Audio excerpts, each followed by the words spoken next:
Selamat berjumpa kembali di Ngulik Alkitab, sebuah program yang merupakan sarana bagi kita untuk belajar dan mendalami kitab suci yang ditulis jauh dari kita ribuan tahun yang lalu dan melihat apa yang menjadi relevansinya dalam kehidupan kita sehari-hari di masa kini.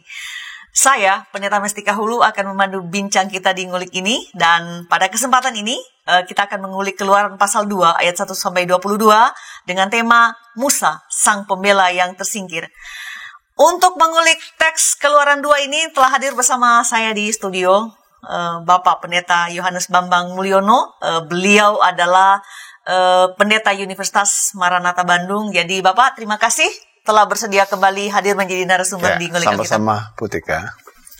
Sahabat, silakan dengan senang hati kami menyambut jika para sahabat mau memberikan respons, baik memberikan komentar ataupun pertanyaan melalui kolom yang tersedia. Dan seperti biasa, kita mengawali ngulik kita dengan doa dipimpin Bapak Pendeta YBM. Silakan Pak. Ya, mari kita bersama menyatukan diri dalam doa. Bapa yang Maha Baik, pada kesempatan ini kami ingin mengulik satu bagian dari firman-Mu tentang seorang tokoh, seorang nabi besar yang mempunyai pengaruh di dalam kehidupan agama-agama monoteistik, baik agama Yahudi, kekristenan, dan Islam, yaitu Musa. Dan kami ingin mengetahui bagaimana Engkau memproses, membentuk Musa menjadi seorang pribadi yang luar biasa. Bukan hanya memimpin umat Israel, tetapi di mana letak rahasia kepemimpinan Musa, tapi juga kepemimpinan yang mampu menginspirasi, mengilhami tokoh-tokoh dunia, bahkan juga di dalam kehidupan umat masa kini. Karena itu berikan kepada kami Roh Kudus-Mu, supaya kami boleh dengan terang Roh Kudus Allah, kami boleh mengerti firman Tuhan, dan kami juga boleh dibentuk, boleh ditempa menjadi seorang pribadi, menjadi seorang pemimpin yang sungguh-sungguh memiliki karakter Tuhan. Bapak, kuduskanlah acara kami, percakapan kami, ngulik Alkitab ini, kami berdoa di dalam nama Tuhan Yesus Kristus. Amin. Saya akan membacakan Keluaran pasal 2 ayat 1-22 dari sini, dari studio. Silakan juga para sahabat menyimak atau membaca di Alkitab, para sahabat sekalian. Keluaran pasal 2 ayat 1-22. Seorang laki-laki dari keluarga Lewi kawin dengan seorang perempuan Lewi. Lalu mengandunglah ia dan melahirkan seorang anak laki-laki. Ketika dilihatnya bahwa anak itu cantik, disembunyikannya 3 bulan lamanya. Tetapi ia tidak dapat menyembunyikannya lebih lama lagi. Sebab itu diambilnya sebuah peti pandan, dipakalnya dengan gala-gala dan ter. Diletakkannya bayi itu di dalamnya dan ditaruhnya peti itu di tengah-tengah teberau di tepi sungai Nil. Kakaknya perempuan berdiri di tempat yang agak jauh untuk melihat apakah yang akan terjadi dengan dia. Maka datanglah putri Firaun untuk mandi di sungai Nil, sedang dayang-dayangnya berjalan-jalan di tepi sungai Nil. Lalu terlihatlah olehnya peti yang di tengah-tengah teberau itu. Maka disuruhnya hambanya perempuan untuk mengambilnya. Ketika dibukanya, dilihatnya bayi itu, dan tampaklah anak itu menangis. Sehingga belas kasihanlah ia kepadanya dan berkata, tentulah ini bayi orang Ibrani. Lalu bertanyalah kakak anak itu kepada putri Firaun, akan kupanggilkah bagi tuan putri seorang inang penyusu dari perempuan Ibrani untuk menyusukan bayi itu bagi tuan putri? Saud putri Firaun kepadanya, baiklah. Lalu pergilah gadis itu memanggil ibu bayi itu. Maka berkatalah putri Firaun kepada ibu itu, bawalah bayi ini dan susukanlah dia bagiku, maka aku akan memberi upah kepadamu. Kemudian perempuan itu mengambil bayi itu dan menyusunya. Ketika anak itu telah besar, dibawanyalah kepada putri Firaun yang mengangkatnya menjadi anaknya dan menamainya Musa, karena katanya, karena aku telah menariknya dari air.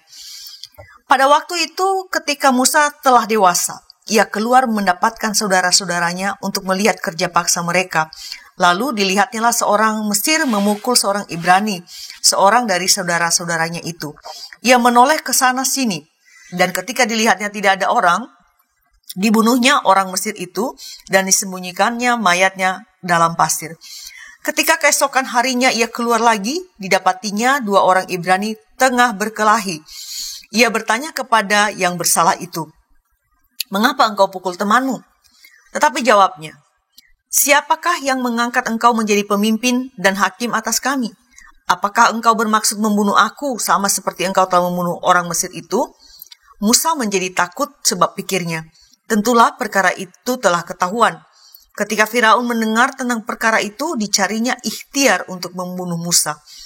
Tetapi Musa melarikan diri dari hadapan Firaun dan tiba di tanah Midian. Lalu ia duduk-duduk di tepi sebuah sumur. Adapun imam di Midian itu mempunyai 7 anak perempuan.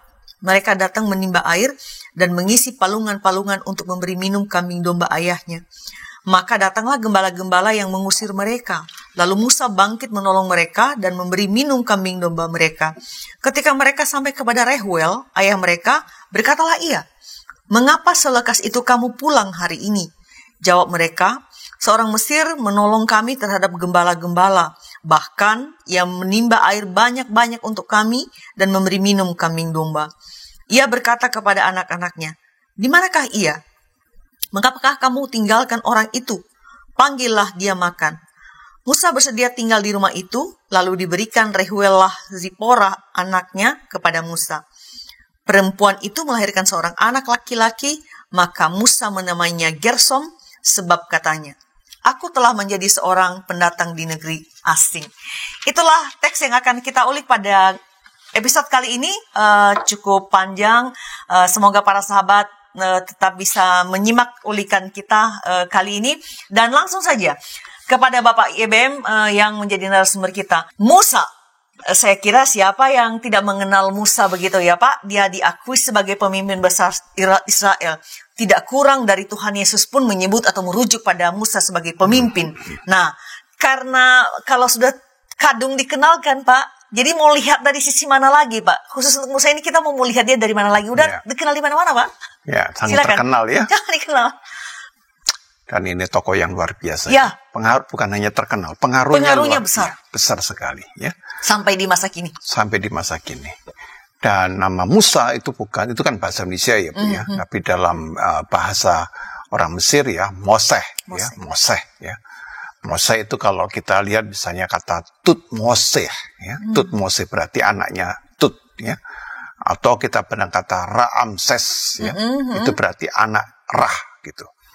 Jadi kalau Mose ini tampaknya memang sepertinya diangkat, ya diadopsi itu berarti orang yang diangkat resmi ya. Jadi dia betul-betul jadi anak dari Fir'aun ya. Jadi dia putri Fir'aun dan dia bisa punya hak yang sama ya. Diadopsi itu punya status yang sama gitu. Dan kalau kita lihat dari peristiwanya ya, menarik dari air itu, ternyata dalam bahasa Ibrani juga kata Mose. Gitu. Jadi atau bagaimana itu ya bisa pas begitu ataukah kemudian dibikin satu istilah baru ya kita nggak tahu. Nah kalau kita lihat bayi Mose atau Musa itu sebenarnya lahir dalam satu latar belakang yaitu konteks genosid ya, karena Fir'aun memang memerintahkan setiap bayi laki-laki orang Ibrani itu harus dibunuh ya. Dan kita membaca misalnya di dalam misalnya Keluaran pasal 1 ayat 6 ya. Ibu bisa membacakan di dalam Keluaran pasal ayat 16 ya. Keluaran 1 ayat 16 ya. Baik, saya bacakan Keluaran 1 ayat 16.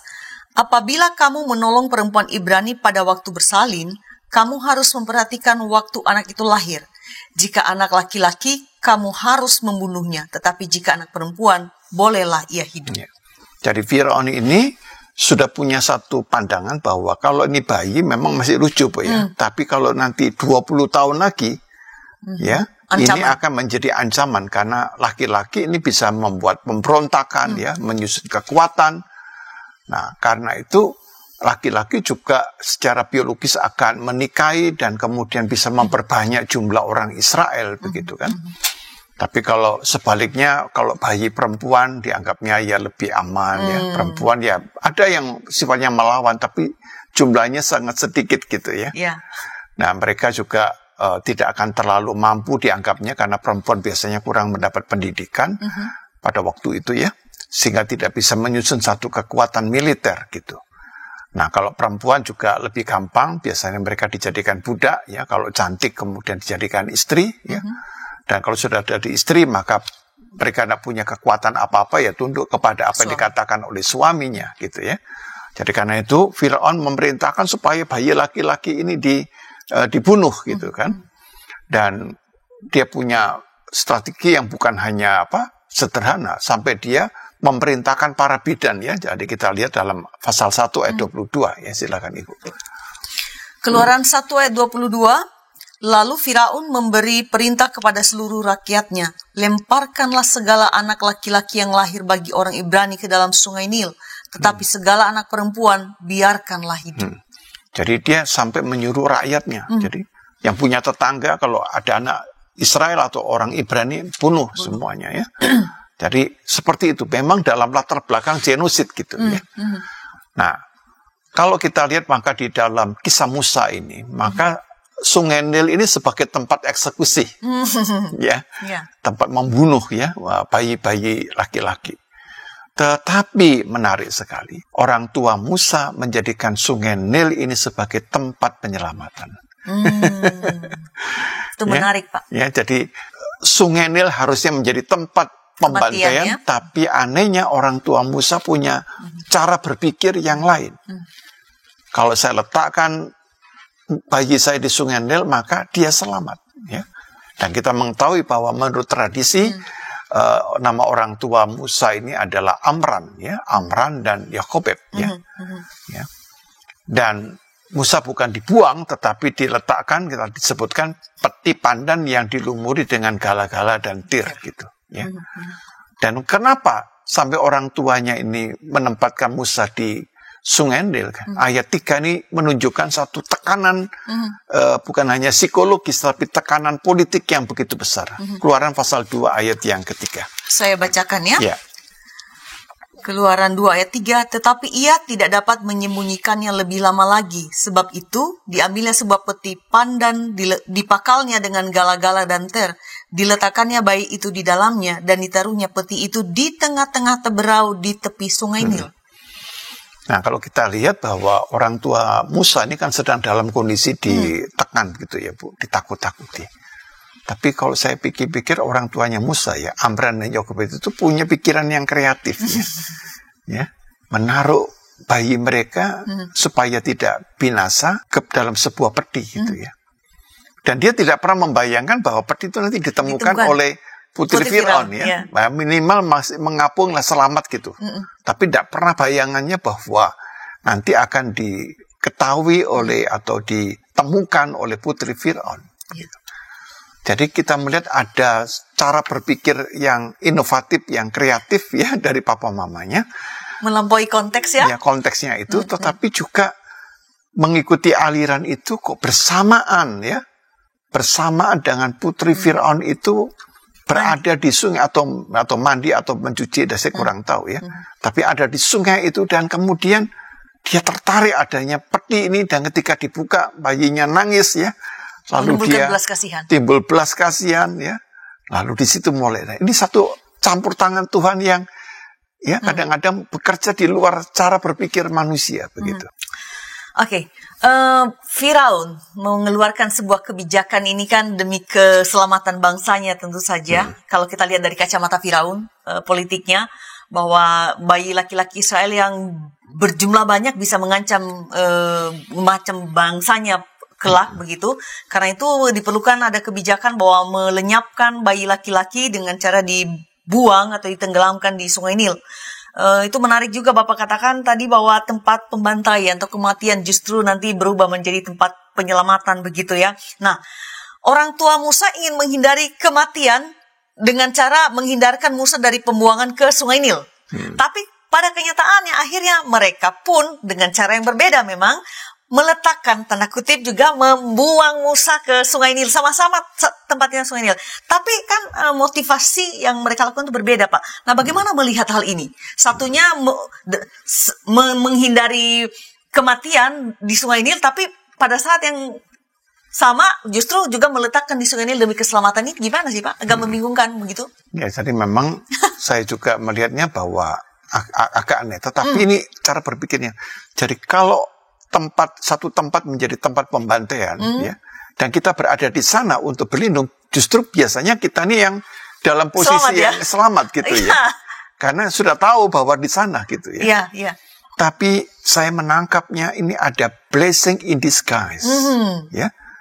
Jadi karena ketika dia diletakkan orang tuanya dalam sebuah peti di Sungai Nil ini, ditemukan lalu dipungut, lalu kalau kita membaca kesaksiannya Stefanus, Ibu, Ya. silakan dibaca dalam Kisah Rasul ya Bu ya. Baik, Kisah Rasul. Kisah Rasul pasal 7 ayat 21 sampai 22.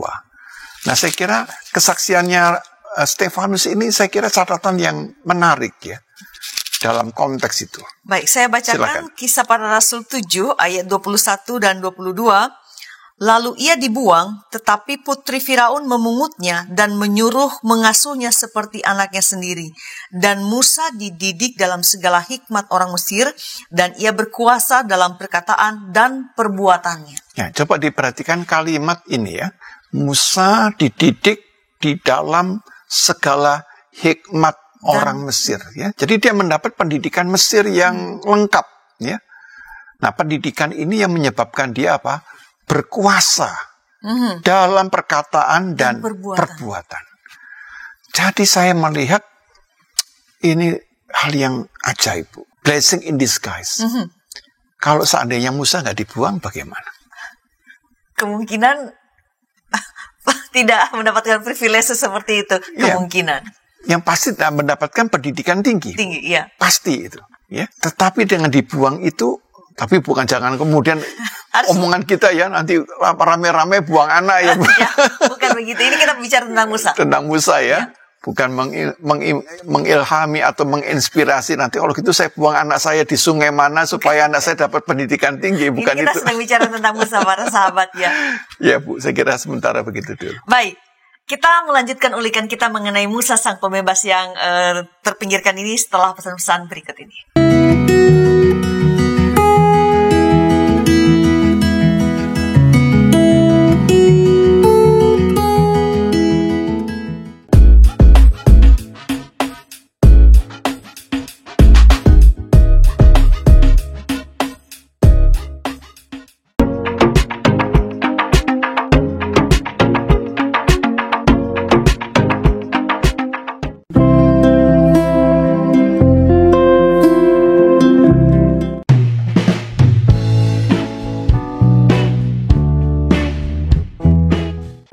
Sahabat, mari dukung pelayanan dan pekabaran Injil melalui YKB dengan membagikan link acara ini kepada sebanyak mungkin orang. Dukungan juga dapat saudara lakukan dengan mentransfer dukungan finansial ke rekening BCA ke nomor 450 305 2990 450 305 2990 atas nama Yayasan Komunikasi Bersama.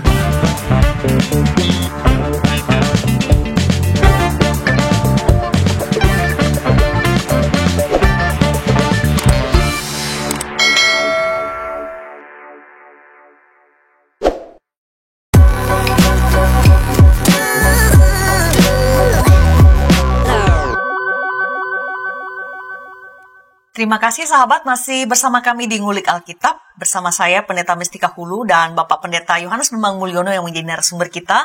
Saat ini kita mengulik Keluaran pasal 2 ayat 1-22 dengan tema Musa, sang pembela yang tersingkir. Kita lanjutkan ulikan kita. Pak, tadi di segmen pertama Bapak mengatakan bahwa orang tua Musa ini kan Amram dan Yochebed. Ya, itu mereka mau menyelamatkan Musa dari ancaman kebijakan yang sama sekali tidak manusiawi dari Firaun ini. Dan Bapak juga tadi mengatakan kemungkinan ya mereka tidak berpikir bahwa Musa ini akan ditemukan spesifik oleh putri Firaun. Nah, blessing in disguise begitu. Musa ditemukan dan diselamatkan oleh putri Firaun. Dan Bapak tadi mengatakan di segmen pertama juga bahwa diadopsi itu berarti memiliki hak yang sama dengan para pangeran Mesir. Nah, karena adopsi dari putri Firaun itu Musa menjadi pangeran Mesir. Saya bayangkan ini Pak, seorang pangeran itu memiliki privilege. Dan tadi dalam Kisah Para Rasul Stefanus sudah menyebutkan itu. Nah, saya ingin Bapak menjelaskan lagi gitu ya, lebih banyak mengenai Musa ini. Privilege apa saja yang didapat dimiliki oleh Musa sebagai seorang pangeran di dalam kekaisaran Mesir begitu. Lalu apa dampak dari privilege yang diperoleh Musa itu dalam perjalanan hidupnya, dalam karirnya sebagai pemimpin di masa mendatang, Pak? Silakan. Jadi kalau kita lihat ya, Musa ini diadopsi oleh putri Fir'aun, lalu diperlakukan seperti anaknya sendiri, maka dia mendapatkan sesuatu yang tidak bisa orang Mesir aja tidak bisa memperoleh, ya, yaitu pendidikan tinggi. Dan kita harus mengetahui pada zaman itu, Mesir adalah satu-satunya negara yang paling mempunyai pengaruh dalam bidang pendidikan. Dan kita mengetahui bahwa pendidikan Mesir pada zaman dahulu itu sudah sangat tinggi. Ya, kita melihat ada piramid, kita bisa melihat ada artefak-artefak yang bernilai, ya, yang sangat luar biasa itu sudah ada pada ribuan tahun yang lalu, ya, 6.000 atau 7.000 tahun sebelum Masehi itu sudah ada gitu. Dan disitulah Musa mendapatkan, ya. Jadi kalau mendapat pendidikan ini bukan berarti, ya pasti dia prosesnya mulai pendidikan dasar, ya, sampai pendidikan menengah, tinggi, dan sampai perguruan tinggi lah, seperti itu. Nah, ternyata peristiwa yang dimana Fir'aun itu mau membantai, membunuh, dan itu menjadi media untuk Musa. Jadi Allah itu mempersiapkan diri Musa agar dia mendapatkan pendidikan tinggi. Dan kita tahu bahwa kelak pemikiran atau pendidikan tinggi yang diperoleh Musa itu bukan hanya bermanfaat bagi orang Israel. Karena ketika dia menjadi pemimpin bagi orang Israel, kita tahu bahwa Israel mendapatkan Pentateuch, ya, 5 kitab Taurat, kitab Musa, ya, bukan Taurat itu, ya. Bahkan juga termasuk di dalamnya itu adalah Kejadian, Keluaran, Bilangan, Imamat, Bilangan, Ulangan itu, ya. Khususnya Ulangan disebut dengan Deuteronomi, ya. Jadi di sana mengandung hukum-hukum, ya, ada peraturan.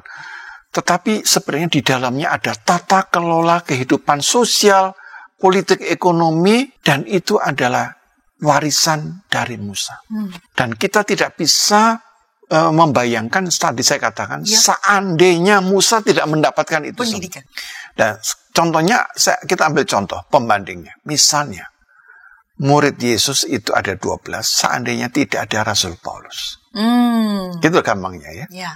Ya pasti mereka mendapatkan Roh Kudus, pasti mendapatkan kecerdasan, mendapatkan hikmat, mendapatkan pengetahuan. Tapi agak berbeda kalau muridnya ini memang mempunyai pendidikan tinggi, ya, dan itu kelihatan sekali Rasul Paulus. Kita bisa melihat pengaruhnya kalau kita membaca surat-surat Rasul Paulus, ya. Ada unsur dalamnya, ada unsur wawasan yang kaya, ya, yang luas, yang sangat kaya, yang begitu teliti, ya, cermat di dalam. Dan itu kita lihat bahwa kalau menurut Kisah Rasul pasal 22 ayat 3 itu, ya, bahwa Rasul Paulus ini dibawa guru besar, ya, Gamaliel gitu, ya. Jadi ini memang orang yang dipersiapkan oleh Tuhan. Seakan-akan kalau Yesus pada waktu itu memanggil orang-orang pandai tidak berhasil gitu, ya. Atau orang-orangnya bukan Yesus tidak berhasil. Orang-orangnya mungkin tidak mau gitu kan. Tapi melalui Saulus yang menjadi Paulus, maka ini menjadi murid dan dia menjadi salah satu murid yang bisa melengkapi, bukan menggantikannya, melengkapi 12 murid Yesus yang lain gitu, ya. Nah, dari sini kita bisa belajar sesuatu yang berharga, bahwa Musa berkuasa dalam perkataan dan tindakan karena dia mendapatkan pendidikan. Jadi kita bisa melihat bahwa aspek atau nilai pendidikan itu memang dari zaman dahulu sampai sekarang itu mempunyai pengaruh yang begitu besar, ya. Dan mengapa kita juga harus di dalam hidup bergereja, ya.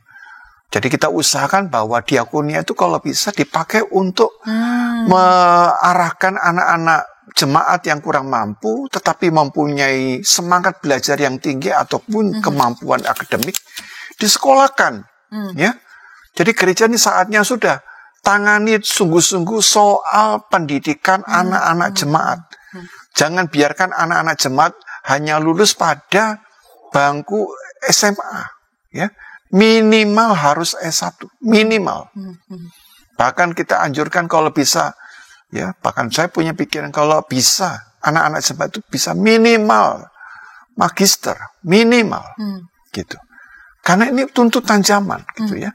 Bahwa kita membutuhkan pengetahuan umum, yes, tapi kita butuh spesialisasi gitu.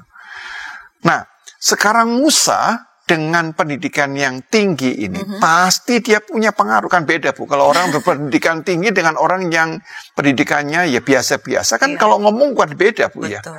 Ya. Penampilannya udah lain gitu ya. Cara berpikirnya udah lain gitu. Baik, itu menarik sekali yang barusan Bapak sampaikan dan pengingat bagi kita. Kita mungkin sudah tahu, tapi kita memang perlu terus-menerus diingatkan. Karena manusia kan kadang-kadang lupa ya. Bahwa pendidikan itu penting. Penting sekali. Penting sekali. Salah satu pentingnya pendidikan itu adalah pembangunan nilai dan karakter. Jadi, dan apa yang terjadi pada Musa menunjukkan pada kita, pendidikan atau pengetahuan yang dimiliki oleh Musa sebagai Pangeran Mesir, tadi Pak Pendeta BM sudah menjelaskan bahwa bahkan rakyat Mesir biasa pun kebanyakan tidak mendapatkan akses ke pendidikan.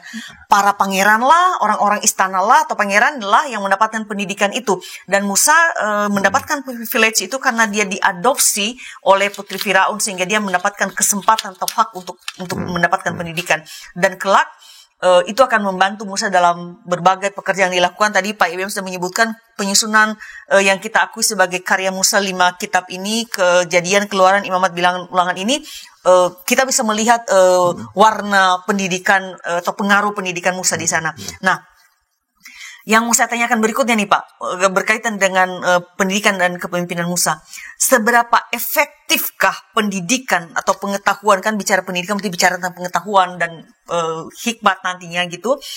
Seberapa efektifkah pendidikan atau pengetahuan Musa, dan ini berarti juga kita terjemahkan ke kita juga, membantu kita dalam membuat penilaian dan mengeksekusi keputusan. Kan banyak sekali yang kita lihat sehari-hari nih Pak, harus memilih, oh ini seperti ini. Nah, seberapa efektif ini Pak berguna dalam membuat penilaian dan membuat keputusan begitu Pak? Ya, jadi sayang sekali bahwa pendidikan itu lebih ke arah pendidikan yang kognitif. Ya.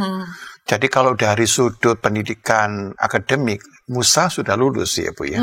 Baik. Tetapi dia punya sisi yang lemah. Tadi Ibu sebutkan pendidikan harusnya pakai karakter. Ya, karakter. Harusnya begitu kan? Ya. Tapi di sini letak masalahnya Musa. Ketika dia berjalan melihat pada suatu hari ya, ada 2 orang Israel bertengkar, lalu kita orang Mesir ya, ada orang Mesir ya, yang memukuli orang Israel, maka dia kemudian menggunakan insting primitifnya, ya. Lalu dia bunuh orang Mesir ini. Ya. Jadi saya yakin bahwa maksudnya Musa itu bagus. Dia ingin membela keadilan. Tapi dalam membela keadilan, dia melakukan kekerasan untuk menegakkan keadilan. Ya. Jadi kalau kita baca tadi Keluaran pasal 2 ayat 12 ya, mungkin supaya pemirsa menjadi lebih ngeh. Saya baca kembali ya Pak. Baik ya. Keluaran 2 ayat 12. Ya. Ia menoleh ke sana sini, dan ketika dilihatnya tidak ada orang, dibunuhnya orang Mesir itu dan disembunyikannya mayatnya dalam pasir. Nah, ini kebiasaan kita juga ya, kalau nggak ada orang di lampu merah, kalau nggak ada polisi, lihat kiri kanan terobos gitu. Terobos ya. Jadi ini menarik bahwa Musa yang berpendidikan tinggi ya, melakukan kejahatan. Ya. Nah, hal yang sama kita kadang-kadang kaget-kaget kan gitu kan. Ini doktor gitu kan, bahkan juga ada guru besar ya Bu ya, profesor gitu ya, melakukan kejahatan. Dia lihat nggak ada saksi. Nggak ada saksi ya, akhirnya dia melakukan, akhirnya terbongkar juga gitu ya. Jadi di sini orang pinter, orang berpendidikan tinggi, tapi tidak berkarakter. Nah Musa melakukan yang sama. Jadi walaupun saya tahu maksudnya baik. Menegakkan keadilan gitu. Tapi mengapa ditempuhnya dengan kekerasan? Karena kan dia pangeran. Ya. Mengapa dia tidak membawa kepada ranah hukum? Iya kan? Iya. Ya. Keadilan dengan jalur hukum. Jalur hukum gitu ya. Nah, akibat bukan hanya kecerobohan, tetapi memang karakter yang salah ini. Status Musa yang tadinya adalah seorang pangeran ya, berubah statusnya menjadi seorang buronan, menjadi seorang pelarian. Tadinya dia bangsawan, dia menjadi seorang yang akhirnya menjadi wanted. Dicari oleh siapapun untuk ditangkap gitu kan. Baik, jadi terjadi perubahan yang sangat drastis begitu ya, dari seorang pangeran menjadi buronan gitu ya, jadi seorang yang tadinya dihormati menjadi orang yang dicari bukan untuk dicari atau keberadaannya, tapi untuk dibunuh, dihabisi oleh Firaun begitu. Nah, Musa menjadi pangeran Mesir karena diadopsi putri Firaun, dan kini dia harus menyikapi atau menghadapi sebuah kenyataan bahwa Firaun yang sedang berkuasa mencari untuk membunuhnya karena yang barusan dikatakan, karena dia mengupayakan niatnya baik untuk mendatangkan keadilan, tetapi dalam praktiknya dia melakukan kejahatan dengan melakukan pembunuhan. Nah, pertanyaan saya nih begini, Pak. Bisa dikoreksi nanti, tapi saya mau menanyakan begini. Musa ini seorang pangeran, memiliki privilege tertentu. Apakah sebagai pangeran dia sama sekali tidak memiliki sisa dari privilege itu sehingga dia harus dicari untuk dihabisi begitu? Atau mungkin ada semacam polemik atau intrik yang terjadi bahwa sebenarnya Musa ini ditolak oleh dua pihak. Dalam artian begini, Pak. Dia ini kan dia ini seorang Ibrani. Dia menjadi pangeran karena diadopsi oleh putri Firaun. Tapi jelas-jelas orang-orang istana tahu bahwa dia ini bukan orang Mesir.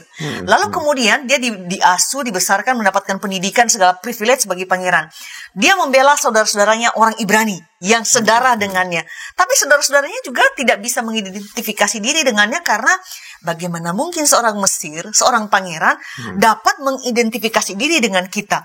Jadi saya membayangkan Musa ini menghadapi tekanan yang begitu luar biasa, sehingga nanti dia ketika menghadapi ancaman pembunuhan dari Firaun, dia harus melarikan diri. Nah, pertanyaan saya begini, Pak. Terhadap tekanan yang ada, ditambah dengan ancaman Firaun, bagaimana Musa bisa survive? Jadi kalau kita lihat ya, sebenarnya Musa ini kasihan sekali, ya. Kasihan dalam arti ditolak sana-sini. Ya. Tadi kalau kita lihat ya, sebelum saya menjawab langsung pertanyaan Ibu, dia kan membela orang Israel. Bangsanya sendiri. Saudaranya sendiri. Tetapi apa yang terjadi? Ketika dia bela, orang inilah yang membongkar. Iya, dia dikhianati lah, katakan begitu. Kejahatannya, sehingga jangan-jangan yang dikatakan Fir'aun itu mengetahui karena dilaporkan, Bu. Iya. Ya. Jadi dilaporkan oleh bangsanya sendiri yang dia bela. Lalu pertanyaannya Ibu sekarang menjadi lebih tajam, yaitu kan Musa itu bagaimanapun kan seorang pangeran, seorang bangsawan tinggi, Bu. Ya. Bukan bangsawan kan ada kelasnya ya, ada yang rendah, yang tengah, yang tinggi sekali gitu. Lalu dia mengalami penolakan dari bangsanya, penolakan dari Fir'aun, gitu kan. Nah, jadi bagaimana itu harus menyikapikan begitu ya Bu ya? Betul, Pak. Nah, ini saya kira penderitaan tersendiri Bu ya. Dan apa yang dikatakan Ibu Tika tadi benar ya, bahwa dia memang pangeran Mesir, tapi hatinya darahnya Ibrani. Orang Ibrani. Ya. Lalu dia berada membela orang Ibrani. Tapi orang Ibrani bilang, kamu orang Mesir, pakaianmu saja pakai pakaian Mesir. Dan biasanya kan ada riasan-riasan juga ada riasan nih kalau kita lihat tuh kalau orang filmnya paling enggak ya pemimpin Mesir itu kan begitu kan. Kamu beda sekali. Jadi masuk kelompoknya Mesir ditolak, masuk kelompoknya bangsanya ditolak gitu. Double penolakan. Jadi double penolakan Ibu. Itu memang kondisi Musa begitu ya. Bagaimana dia bisa survive, Pak? Nah, itu yang menjadi hal yang menarik. Bagaimana dia harus survive ya. Dan survive ini kalau kita lihat, nah seperti ceritanya tadi itu ya, dia tidak punya apa-apa lagi gitu kan. Ya. Kedudukannya sudah dilepas gitu kan. Diburu sekarang. Bahkan diburu lagi. Nah, kalau kita lihat ya, waktu dia diburu itu, dia pergi ke Midian. Nah, coba dicek ya. Baik, Pak. Pernah saya cek di di peta Ibu. Jauh ya, Pak ya? Ternyata Bu, jaraknya Mesir ke Midian itu 10.750 km. Wah, jauh sekali ya Pak ya. Dari sini, dari Jakarta ke Bandung aja udah jauh Pak. Ini jauh lebih jauh lagi. Kalau Jakarta Jawa Timur itu sekitar 700-an Bu. Ini 10.500, 750 km. Kembali berapa kali itu? Lebih jauh dari Nias juga Pak. Lebih jauh dari Nias. Jauh dari Nias juga. Itu saya tidak bisa membayangkan. Berarti apa mau mengatakan? Fir'aun ini serius. Ya. Jadi dia betul-betul menginginkan kematian Musa. Dan kenapa Firaun menginginkan kematian Musa? Nah, ada faktor politik. Ya, mungkin dianggapnya Musa adalah saingan dia, karena kalau dari sudut status, Musa juga punya hak untuk kelak menjadi pemimpin. Sampai Musa ini lari begitu jauh. Dan diceritakan naik apa gitu. Apakah naik onta, naik apa begitu. Sampai 10.750 km. Dan tentunya berbulan-bulan dia melarikan diri itu. Ya. Nah, jadi survive-nya itu dia tidak ada cara melarikan diri. Dia harus melari. Lari dari bangsanya, lari juga dari Firaun. Saya membayangkan, mencoba menghayati apa yang Bapak jelaskan, pelarian Musa 10.750 km itu sebuah jarak yang sangat jauh. Menaik pesawat aja itu sudah sangat melelahkan. Kalau zaman kita sekarang, itu zaman dulu kemungkinan besar karena pelarian ditempuh dengan berjalan kaki dan harus mencari jalan-jalan rute-rute alternatif supaya tidak ketahuan oleh pesuruh-pesuruh Firaun. Dan saya jadi berpikir begini, Pak. Untuk bertahan dalam sebuah tekanan yang demikian besar ketika nyawa pertaruhannya, berarti karakter itu sangat penting di sana. Karena itu kemudian pertanyaan saya, dan tadi Bapak mengatakan bahwa dia diburu salah satunya, dan barangkali ini sering terlewat juga oleh kita, bahwa dia diburu kan sebenarnya dia punya kans untuk menjadi pemimpin Mesir, menjadi Firaun gitu. Dan karena itulah ini menjadi sangat serius. Nah karena itu kita tahu barangkali juga Musa sudah menyadari bahwa dia punya kesempatan atau kans untuk menjadi Firaun, tapi kesalahan yang dia perbuat menggugurkan semua itu. Nah, yang ingin saya tanyakan berikutnya ke Bapak. Pendidikan dalam segala diperlukan hampir dalam segala aspek kehidupan begitu ya, terutama dalam kepemimpinan kan karakter itu penting sekali ya Pak ya, menentukan. Nah, bagaimana kemudian Musa menghadapi segala tekanan, pengejaran dilakukan oleh Firaun, penolakan dari bangsanya, dan kemudian untuk terus bertahan juga memperjuangkan hidupnya ke depan. Bagaimana karakter Musa bermain di sana, Pak? Silakan. Jadi kalau 40 tahun Musa dididik dalam hikmat Mesir. Dan kita mengetahui bahwa ketika Musa itu lari ke Midian, Tuhan mendidik karakternya. Jadi kalau di 40 tahun itu dididik oleh pendidikan Mesir ya, secara akademik gitu ya. Nah, Tuhan ini mendidik karakter Musa 40 tahun di Midian, di padang gurun. Ya. Dan menarik sekali bahwa ada inti sifat Musa yang tidak berubah. Yaitu bahwa orang ini sebenarnya baik, Bu ya. Orang yang membela orang yang lemah. Tadi dia tersingkir karena dia membela yang lemah. Nah, sekarang di Midian ini dia membela juga orang yang lemah. 7 perempuan anaknya dari Rehuel ya, kalau disebut Rehuel atau Yitro ya. Imam Yitro atau Rehuel itu yang di Midian itu dia bela, dan pembelaan ini menyebabkan dia bertemu dengan Rehuela ya, Sipora. Dan dari pertemuan itu akhirnya ayahnya Yitro menikahkan mereka dan memiliki anak. Ya. Dan mereka, si Musa kemudian berubah profesi, Ibu. Iya, menjadi gembala ya. Ya, dia menjadi gembala gitu kan, dari seorang pangeran ya menjadi seorang gembala. Bayangkan yang tidak dikenal. Yang tidak dikenal. Kalau di Mesir itu segala perilakunya selalu dipuji-puji. Kalau di sini tidak ada yang muji, Bu. Tidak ada yang tahu. Jadi belantara, menggembala. Nah, proses inilah yang dipakai oleh Tuhan untuk menempa kepribadian Musa. Ya. Jadi semangatnya jiwa dia yang untuk membela yang lemah ini dilatih gitu, Bu ya. Bisa sekarang memperhatikan anak kambing yang lemah. Iya. Jadi mulai belajar yang sensitif, yang kecil-kecil, yang sederhana gitu ya. Dan ini menjadi hal yang menarik gitu ya, bahwa nanti Musa pun dalam kepemimpinannya kelihatan di situ, Ibu. Musa tuh selalu menempatkan diri membela ketika umat Israel bersalah dan dia akan dihukum oleh Tuhan. Dia menempatkan diri sebagai pembela. Ya, kita bisa melihat dalam kasus ketika orang Israel itu menyembah anak patung lembu emas itu kan ya, dalam Keluaran pasal 32. Ketika Adonai itu ya, Tuhan itu hendak membinasakan umat Israel. Nah, kita bisa melihat bahwa Musa menempatkan dirinya sebagai orang yang sungguh-sungguh ya berada di depan gitu ya.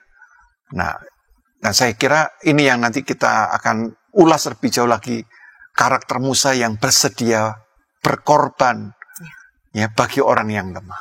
Baik, kita lanjutkan ulikan kita mengenai Musa sang pembela yang tersingkir setelah pesan-pesan berikut ini.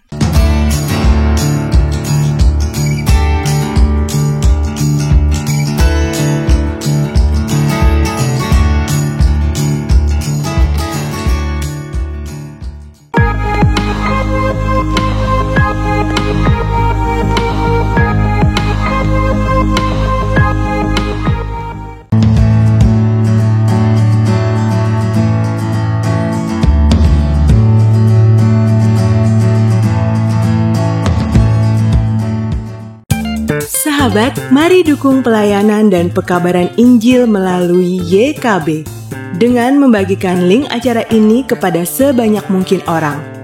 Dukungan juga dapat saudara lakukan dengan mentransfer dukungan finansial ke rekening BCA ke nomor 450 305 2990 450 305 2990 atas nama Yayasan Komunikasi Bersama.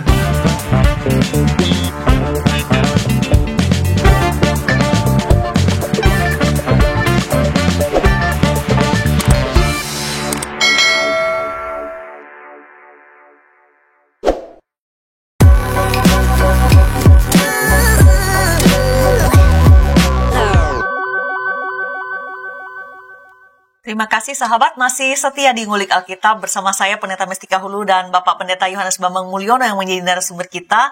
Di episode ini kita mengulik Keluaran 2 ayat 1-22 dan tema kali ini adalah Musa, sang pembela yang tersingkir. Kita sudah berada di segmen terakhir, karena itu kita langsung melanjutkan ulikan kita.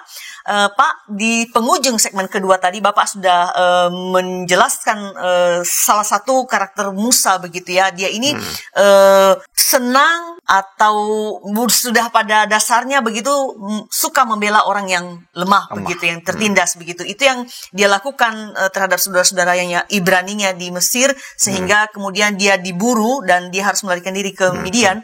Dan Bapak juga menjelaskan tadi ketika tiba di Midian, dia juga membela putri-putri dari Imam Yitro begitu. Nah, apakah ada karakter lain yang bisa kita lihat dari seorang Musa ini yang juga membantu kita memahami pribadinya lebih baik dan juga kepemimpinan yang akan dilakukan ya Pak? Silakan. Nah, karakter dasar ini Bu, yang terlihat di Mesir, kemudian terlihat di Midian. Ini kelihatan sekali ketika dia memimpin umat Israel. Jadi ketika orang Israel itu melakukan kesalahan fatal ya, dengan melakukan penyembahan kepada anak lembu emas, patung anak lembu emas itu ya. Ketika Allah ya, Adonai itu mau membinasakan ya. Dan sangat menarik kita lihat Keluaran 32 ayat 12b. Baik, Keluaran 32 ayat 16. Ya, jadi kita bisa melihat dari karakter ucapannya Musa kepada Tuhan itu ya. Baik, saya bacakan. Keluaran 32 ayat 12 bagian B saja ya Pak ya. Boleh. Berbaliklah dari murkamu yang bernyala-nyala itu dan menyesallah karena malapetaka yang hendak kau datangkan kepada umatmu. Jadi bayangkan ini manusia bisa mencoba melunakkan hati Tuhan. Yaitu ini kan orang yang luar biasa. Membujuk Tuhan. Jangan sampai murka Tuhan. Ya. Lalu caranya Musa tuh hebatnya sekali gimana? Allah diingatkan akan sumpah yang diucapkan kepada bapak leluhurnya, kepada Abraham, Ishak dan Yakub. Ya. Bahkan Musa ini yang saya lebih terkesan lagi Bu, pada ayat yang ke-32. Jadi Keluaran 32 ayat 32. Saya bacakan.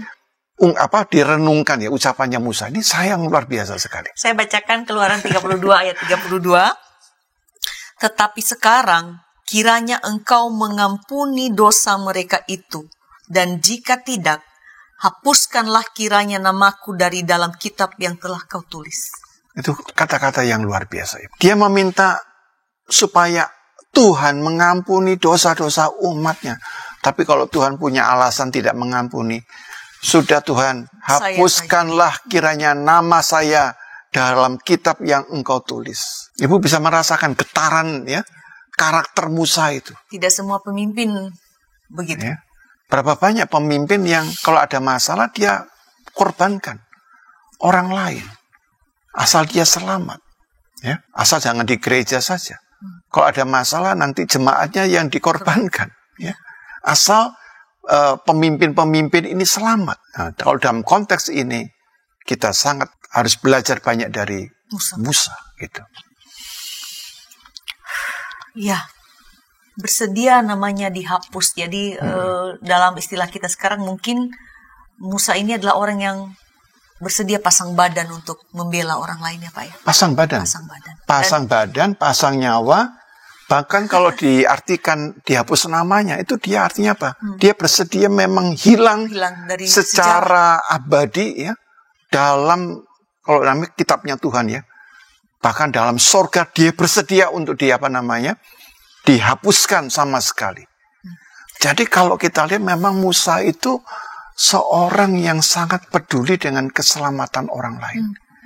Dia memohon belas kasihan Allah agar tidak dipunahkan.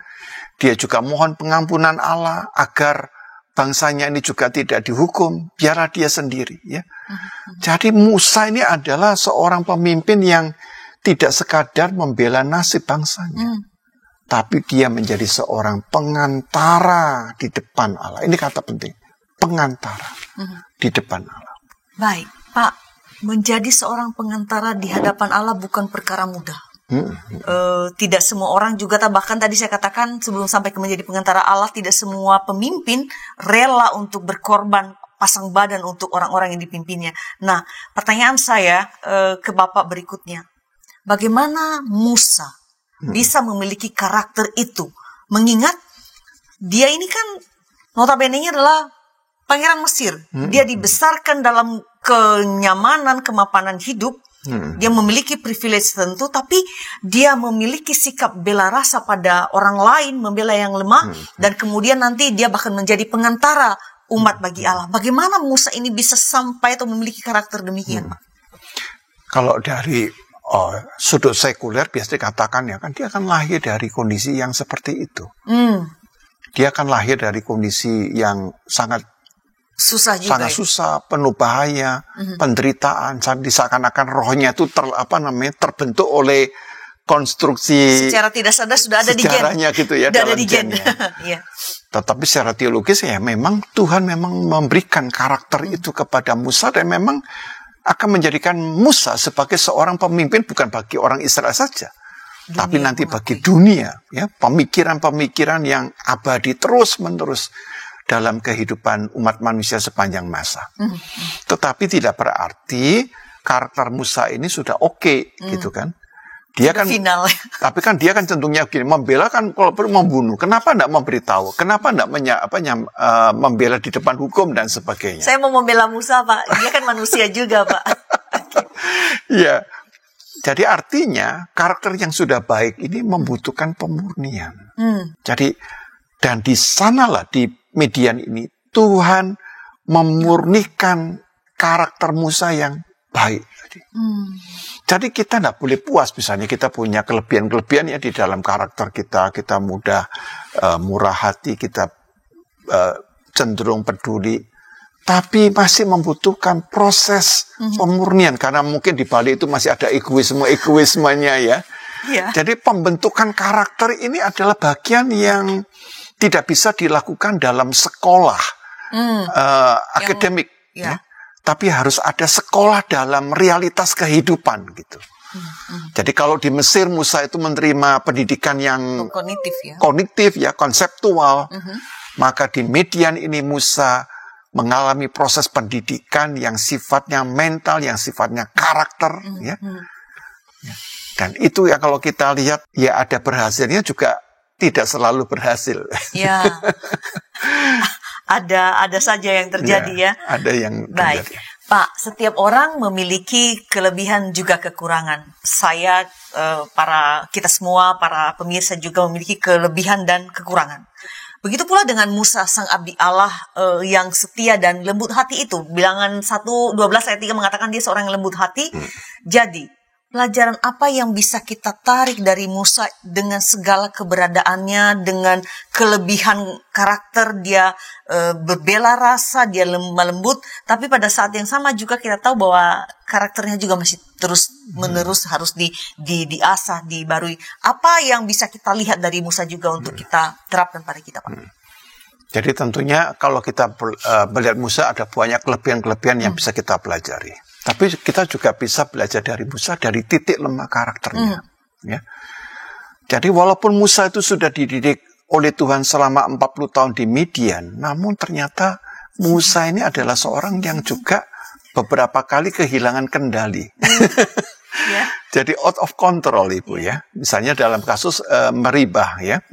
Dalam kasus Meribah itu kan terkenal sekali kan di dalam Bilangan pasal 20 itu ya, ayat 10 sampai dengan ayat 12 ya. Saya bacakan ya, Pak. Ya, khususnya pada, boleh Bu silakan, ayat 10 dan ayat 12 ya, di Bilangan pasal 20 ya. Bilangan pasal 20 ayat 10 sampai 12 ya. Ketika Musa dan Harun telah mengumpulkan jemaah itu di depan bukit batu itu, berkatalah ia kepada mereka, "Dengarlah kepadaku, hai orang-orang durhaka. Apakah kami harus mengeluarkan air bagimu dari bukit batu ini?" Sesudah itu Musa mengangkat tangannya, lalu memukul bukit batu itu dengan tongkatnya 2 kali. Maka keluarlah banyak air, sehingga umat itu dan ternak mereka dapat minum. Ayat 12, tetapi Tuhan berfirman kepada Musa dan Harun, "Karena kamu tidak percaya kepadaku dan tidak menghormati kekudusanku di depan mata orang Israel, itulah sebabnya kamu tidak akan membawa jemaah ini masuk ke negeri yang akan kuberikan kepada mereka." Ya, lepas kendali, Pak. Marah, lepas Pak. kendali ya. Nah, kalau kita lihat bahwa lepas kendali ini kan dilakukan oleh Musa. Ketika dia di Mesir, dia kehilangan jabatannya sebagai pangeran karena dia lepas kendali. Dia bunuh orang Mesir itu. Lalu sekarang dia sebagai pemimpin yang sangat berkarisma, ya, pemimpin bahkan yang bisa bercakap-cakap dengan Tuhan, kehilangan kendali. Lalu kita tanya, fatal. Marah gitu aja kok Tuhan menghukum ya? Tapi persoalannya begini, ini kita harus pikirkan, kalau kita marah secara personal, itu masih aman. Tapi ketika kita marah di depan publik, hati-hati. Dianggap oleh Bilangan pasal 20 ayat 12 tadi, karena engkau telah melanggar kekudusanku. Jadi marah tentunya alami. Ya, tapi ketika kita marah di depan publik, di depan orang banyak, marah di depan jemaat, marah di depan keluarga besar, marah di depan pertemuan RT RW dan sebagainya. Kalau sekarang marah di dalam media sosial, iya kan? Itu fatal, Ibu. Ya. Dan itu yang menyebabkan Musa yang adalah pembela itu menjadi pembela yang tersingkir. Nah, walaupun kita juga ingat bahwa tanpa mengurangi rasa hormat kita, dia adalah juga nabi yang teragung. Ya. Bahkan nabi pendiri dari agama monoteis. Ya. Nah, kadang-kadang sampai disingkirkan ya peran Musa ini bahwa seorang nabi pendiri agama monoteis. Pendiri agama monoteis bukan nabi-nabi yang lain. Hanya Musa. Ya. Dan kemudian dari Musa lah kita belajar tentang keesaan Allah. Gitu. Dan karena itu melalui peran Musa dan pengaruh Musa, ya, 3 agama monoteis berhutang. Ya. Baik Yudaisme, baik kekristenan, baik Islam. Ya. Dan harus mengakui kebesaran dan kewibawaan Musa yang abadi. Bahkan saya kira umat manusia sepanjang zaman tidak bisa melupakan kontribusi Musa ya, di dalam menghayati iman kepada Allah yang Esa itu. Dan orang ini sebenarnya tersingkirnya juga, kalau pikir-pikir ya kasihan juga. Karena tadi tersingkir sebagai pemimpin tidak bisa diizinkan Tuhan masuk ya Bu ya. Bayangkan 40 tahun dia memimpin orang Israel di padang gurun tapi tidak boleh masuk. Dan kemudian Bu, dia wafat, jenazahnya juga tidak ada yang tahu ya. Jadi bayangkan ini betul-betul saya kata tersingkir ini ya. Baik karena kesalahannya sendiri maupun juga oleh satu situasi gitu. Ya memang dia orang yang luar biasa, tetapi kematiannya ini kan, ya, misalnya siapa di antara kita yang matinya tidak ingin diketahui, lalu kita tiba-tiba lenyap gitu aja. Tidak ada keluarga, tidak ada yang mendampingi kita ya. Baiknya kita baca dalam Ulangan pasal 34 ya Bu ya. Ulangan 34 Nah, ya ini Pak. saya kira catatan penting, betapa kesepiannya ada ya, perasaan sunyi yang dialami oleh Musa ya menjelang kematiannya itu ya. Ulangan pasal 34 ayat yang ke-6. Baik. Saya bacakan Ulangan 34 ayat 6. Dan dikuburkannya lah dia di suatu lembah di tanah Moab, di tentangan Bet Peor, dan tidak ada orang yang tahu kuburnya sampai hari ini. Jadi Tuhan itu menguburkan sendiri jenazah Musa. Dan kenapa tidak boleh ada yang tahu? Ini adalah tokoh yang besar. Kalau nanti diketahui makamnya, apa yang terjadi? Pengkultusan ya. Akan terjadi penyembahan ya. Makam itu akan dikeramatkan ya. Nah, tapi kita juga heran kalau di Indonesia ini justru orang kalau bisa matinya jadi orang keramat. Beda dengan Musa. Dia orang yang keramat, satu-satunya manusia yang bisa berbicara dengan Tuhan muka dengan muka. Tetapi dia tidak, ya Tuhan tidak menghendaki. Jenazahnya diketahui oleh siapapun juga. Baik, Pak, kita akan mengakhiri ngulik Alkitab ini. Saya pernah membaca bahwa karakter seseorang, kita punya karakter dasar ya. Lalu orang suka mengatakan, ya saya begini, memang beginilah saya dari dulu gitu. Tapi saya pernah membaca bahwa orang bisa berubah, karakternya bisa berubah ketika mengalami pengalaman hidup yang keras. Lalu tadi Bapak sudah menjelaskan di sepanjang ulikan ini bahwa Musa juga mengalami bukan sekadar perubahan, tapi dia mengalami pemurnian oleh Allah sendiri, begitu ya, sehingga dia mampu melakukan tugas-tugasnya. Nah, kita bawa ke konteks kita umat Tuhan masa kini juga, Pak. Tuhan membentuk karakter Musa dengan perjalanan hidup 40 tahun di Midian, dan kemudian 40 tahun di Mesir, 40 tahun di Midian, kemudian 40 tahun memimpin bangsa Israel, kesemuanya itu, dan dia memang ya tidak sempurna sama seperti kita. Nah, pertanyaan saya sekarang, bagaimana juga dengan kita, Pak? Menyadari karakter kita dan kemudian menyadari atau mengizinkan diri kita juga berubah dalam pimpinan Allah untuk, ya mungkin kita tidak bisa menjadi seperti Musa ya, tapi kita semua kan punya tanggung jawab juga yang harus kita lakukan. Karena saya tadi mengingat, tadi saya tertarik dengan bagian Bapak mengatakan gini, dia tersingkir pertama karena dia tidak mampu mengontrol di emosinya ketika di Mesir, sehingga gelar kebangsawanannya, pangerannya hilang. Dan kemudian di Bilangan 20 tadi ayat 12 dikatakan karena kemarahannya, ketidakmampuan mengendalikan diri membuat dia kehilangan bukan bilang privilege juga, hak kesempatan untuk tiba di tanah perjanjian. Nah, jadi bagaimana kita juga supaya orang-orang yang sudah diberkati Tuhan ini dapat mengalami pemurnian atau pembaruan karakter, supaya kita juga bisa jangan sampai kehilangan berkat-berkat yang sudah Tuhan siapkan buat kita, Pak. Bagaimana? Ya, pertama-tama kita harus mengenal diri kita. Ya, kita harus tahu siapa diri kita. Dengan kelebihan, kekurangan kita harus tahu. Lalu yang kedua, kita jangan menyatakan inilah diriku. Jadi diriku ini, yang disebut diriku adalah diri yang belum selesai. Jadi jangan menganggap diri saya itu sudah seperti ini. Ya, memang saya seperti ini, kamu mau apa? Memang saya, ya, jadi tidak mau berubah lagi. Nah, lalu iman Kristen mengajarkan bahwa hidup kita itu seperti yang dikatakan oleh Rasul Paulus, supaya kita itu serupa dengan Kristus. Sampai ditulis dalam bahasa Latin, imitatio Christi. Jadi pribadi kita tidak menjadi diri kita. Diri kita menjadi diri kita kalau kita menemukan role model yang benar. Dan role model itu adalah Kristus. Nah, jadi pertanyaan kita begini. Kalau kita terus-menerus mengatakan bahwa saya tidak seperti ini, pertanyaannya, apakah kita sudah seperti Kristus? Ya. Gitu. Ternyata belum. Maka kita harus apa? Bersedia untuk diproses. Dan karakter kadang-kadang harus melewati sesuatu yang bukan pelajaran sekolah itu, tapi pergumulan-pergumulan, termasuk kegagalan dalam kehidupan ini. Jadi ujian dalam kehidupan ini tidak seperti ujian di sekolah. Diberitahu kapan ujiannya, tanggal berapa, materinya apa. Kok dalam kehidupan tidak, Ibu? Kita yang harus tahu persis bagaimana saya menyelesaikan segala macam ujian yang datang dengan pakai model yang jelas. Imitatio Christi. Baik. Terima kasih Bapak Pendeta YBM untuk ulikan kali ini. Kiranya menjadi berkat bagi para pemirsa yang bersama dengan kita. Sama-sama itu.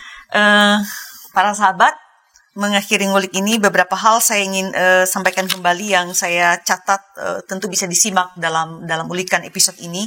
Pertama tadi dari segmen pertama sampai dengan terakhir bahwa beberapa poin yang saya mau sampaikan adalah bahwa kita melihat dalam peristiwa Musa bahwa di dalam rancangan Tuhan, tempat yang seharusnya menjadi tempat pembantaian atau kematian itu bisa menjadi tempat keselamatan. Dan ketika kita bahkan tidak menyadari bahwa ada keselamatan di sana, Tuhan sudah bekerja lebih dahulu, dan itu menjadi pengharapan bagi kita bahwa tidak ada tempat, tidak ada ruang, tidak ada momen yang Tuhan tidak hadir di sana. Karena itu menjadi kekuatan bagi kita untuk menjalani kehidupan juga apapun yang terjadi, tetap mempercayai bahwa Tuhan hadir. Tuhan memberikan keselamatan. Kedua,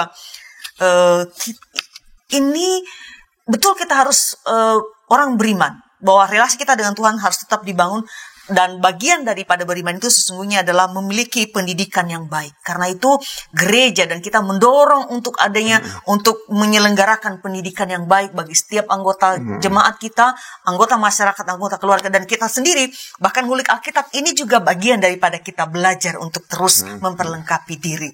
Dan saya kira ini juga yang menjadi pesan bagi kita, bahwa seperti Musa ditempa oleh Tuhan dalam berbagai-bagai kesulitan hidup. Karakternya mau diubahkan dan mau dibentuk oleh Tuhan sehingga kelak dia menjadi, dia tidak sempurna, tetapi dia sungguh-sungguh kemudian tadi ditutup dalam penjelasan Pak YBM juga bahwa Allah sendiri yang menguburkannya, begitu kasihnya Allah pada Musa ini. Karena itu biarlah kita juga dalam apapun yang kita alami seperti Musa, kita bersedia juga mau terus dibentuk oleh Tuhan supaya kita ini boleh menjadi berkat bagi sesama kita dan terutama untuk memuliakan nama Tuhan. Tuntas sudah jumpa kita di ngulik episode ini. Kiranya menjadi berkat bagi para sahabat sekalian, dan kami mengucapkan terima kasih untuk dukungan diberikan baik dengan like atau membagikan link ini kepada orang lain atau di media sosial Bapak Ibu. Kita gunakan media sosial untuk berbagi kebaikan dan penguatan. Dan jangan lupa untuk melakukan subscribe di channel ini untuk mendapatkan update konten-konten terbaru dari kami. Sampai jumpa di episode yang akan datang. Kita akhiri dengan doa. Silakan Bapak. Ya, mari kita bersama berdoa. Bapa yang Maha Baik, biarkanlah kami setelah belajar dari sosok yang Engkau berkati, yang Engkau urapi, seorang nabi besar yaitu Musa. Kami juga boleh belajar sesuatu yang lebih bermanfaat. Bukan sekadar kami hanya memperoleh pendidikan akademik, tetapi juga kami bersedia di proses karakter-karakter kami.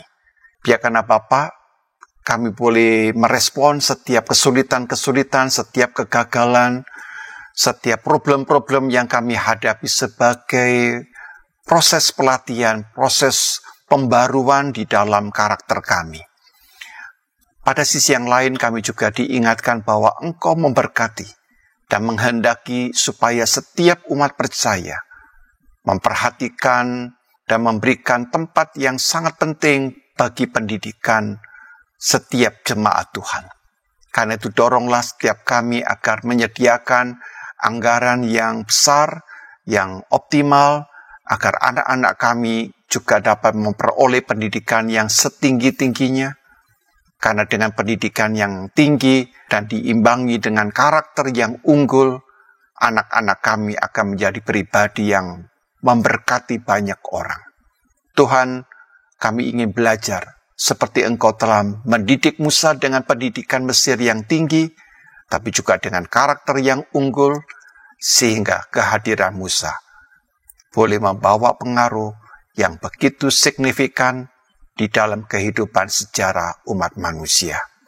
Tuhan, pakailah setiap kami, agar kami tidak membanggakan seakan-akan diri kami seperti ini, tapi kami terus-menerus bersedia mengalami pembaruan, agar kami semakin serupa dengan Kristus. Demikian doa kami yang kami panjatkan di dalam nama Tuhan Yesus Kristus. Amin. Sahabat, mari dukung pelayanan dan pekabaran Injil melalui YKB dengan membagikan link acara ini kepada sebanyak mungkin orang. Dukungan juga dapat saudara lakukan dengan mentransfer dukungan finansial ke rekening BCA ke nomor 450 305 2990 450 305 2990 atas nama Yayasan Komunikasi Bersama.